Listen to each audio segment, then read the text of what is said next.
Hey everybody, with Sundae Sauce, I'm Travis George, and you're watching Inside Scoop, show where we take a deep dive into music and ice cream. And today I have longtime friend and producer, Ewing.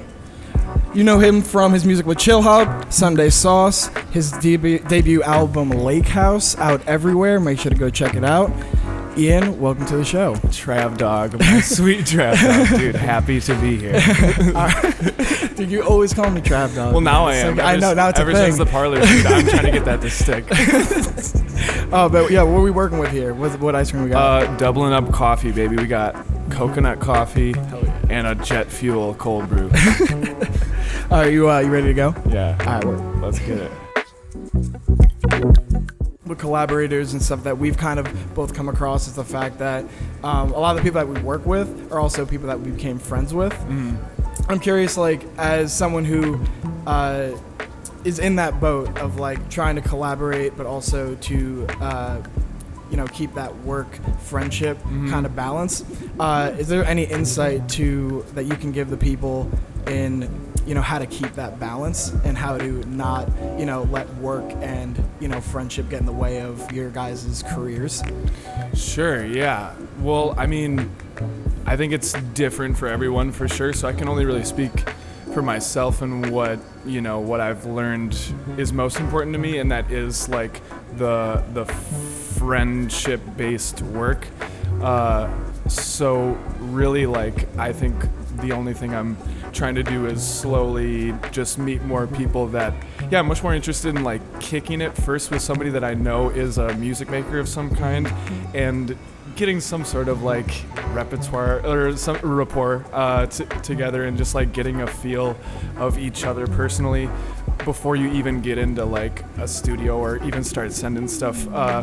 It definitely still is, especially say if you don't have those connections, it's really to your benefit to just put yourself out there and reach out to people if they're not friends. But I mean, it's like invaluable to me. Like, I would take one finished track with a homie that I really like knew personally and had an enjoyable time making stuff, rather than like an album that was super remote and they're like I know of the person but I don't really know them. Being in Milwaukee, I don't know if too many people even know like too much about the city itself. Yeah. So what I want to do is kind of get a little traveler's guide as to like what to go, what to see, what to do if someone finds himself in Milwaukee for vacation, on tour. You think we can do that? Okay. PBR or Miller? PBR. PBR? Tall boy. Yeah. I imagine like their headquarters are there too, right? Yeah, they have like a big old brewery there. Yeah. I mean, Pepsi was one of like the initial breweries in the inception of Milwaukee, so still kicking it hard. The Milwaukee Art Museum or Harley Davidson Museum? Milwaukee Art Museum. Word? Yeah, for sure. I mean, just it's a beautiful museum and like has this beautiful like winged display that fans out during the day and goes back in. But just, I mean, they have like just exhibits that they always are cycling through, but it's just a beautiful museum. They got like this Ma'am After Dark during the summer that is like a Sundae Sauce event in a museum. They do a lot of cool stuff, but yeah, and it's right on Lake Michigan, probably one of the most beautiful parts of the downtown area. Yeah, for sure. And then Milwaukee, the sports teams have been doing pretty well. Who's kind of got the like city under their arm? Is it Giannis, Christian Yelich, or Aaron Rodgers? It's funny you ask me because like I'm like I only hear about this when I go to New York or go to other places and they're like, dude, the Bucks are doing well. I'm like, word? Like I don't want to pay attention to it, but I mean I could even tell with the Bucks season recently because like the Bucks for a while were not great, so it was like the city was pretty hyped. So I think Giannis for sure, like that's kind of the whole hype. One of the things that I think has come up in recent years and the growth of the lo-fi scene and how it's kind of taken really like it's kind of made its own market. And with that there are a lot of different articles and write-ups about lo-fi and really what it is. And as someone who works with Chill Hop and someone who's in that community pretty extensively, I'm curious as to know, are there any like things of that scene that is misunderstood? Yeah, I feel like most like articles I've seen written in bigger publications on the lo-fi scene have been like crazy off the mark, like every single one almost.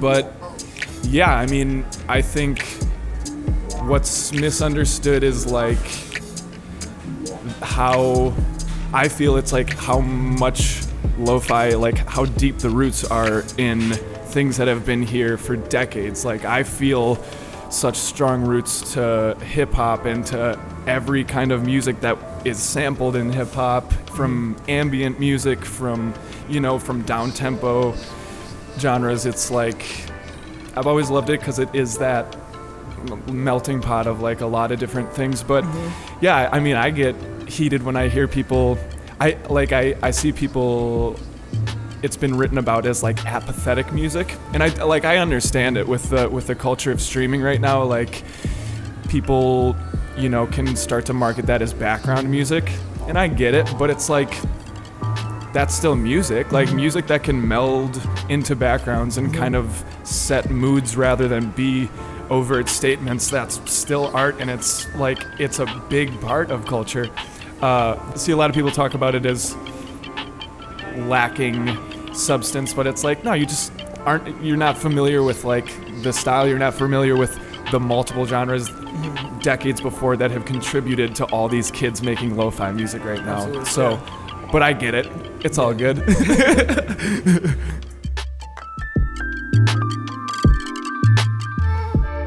A lot of people don't know that you in fact studied nutrition in college. I'm curious, as the more there's nutritional Instagrams or fitness Instagrams, is there anything that you see that kind of bothers you, or is there anything that you see kind of frustrates you in a sense of like this isn't necessarily accurate and more like on an anecdotal basis? Yeah.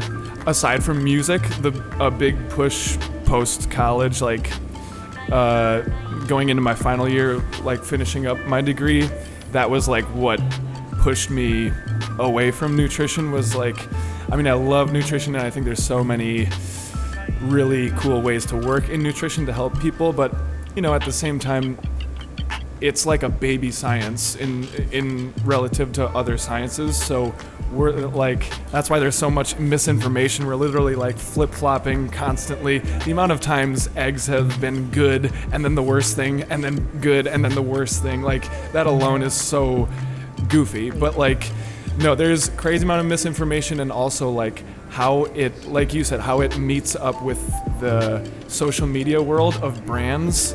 You know, it's like not really cool. Like a lot of them are not qualified people, and they're also like, I notice a lot of people pushing like emotionally what they care about, like maybe a certain diet that they think is more sustainable and better for maybe the environment, so they want to be preaching that. But it's like, diets are so individualized. You know, I really think the only thing that should be pushed is like experiment and be in tune with your body and try and take notes of, okay, this ice cream made me feel like I can conquer the world, or this cold brew makes me feel like I'm about to like freak the fuck out.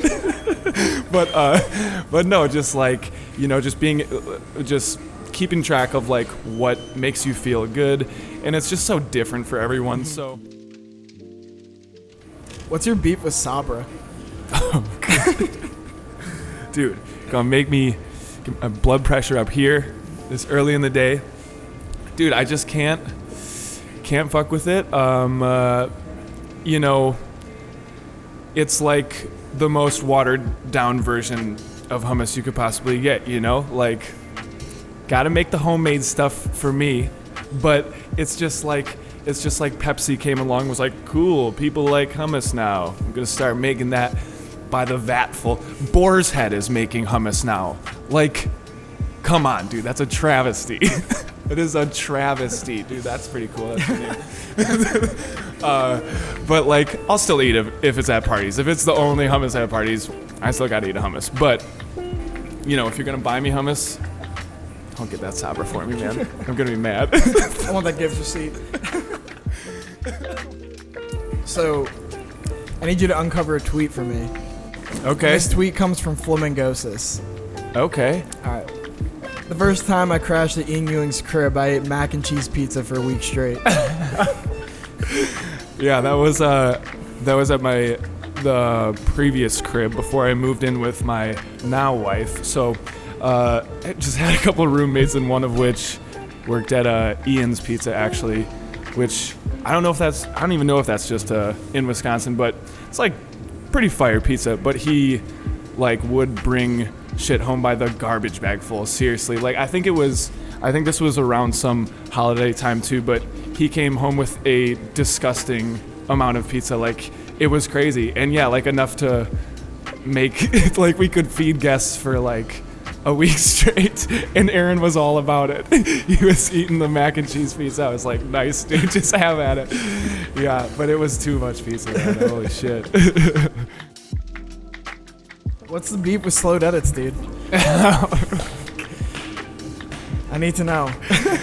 Dude, no beef at all. Like, I love the slowed edits. I just think they're funny as hell. Like, it's funny, dude. That's the whole, like, one time by a particular human being, I was called out for like talking shit or something, but they're funny. Like, come on. Like, you're gonna slow something down, and I get it. It's a new vibe, but then like putting it back out, like it's a new thing. Like, right. Like putting your name on it.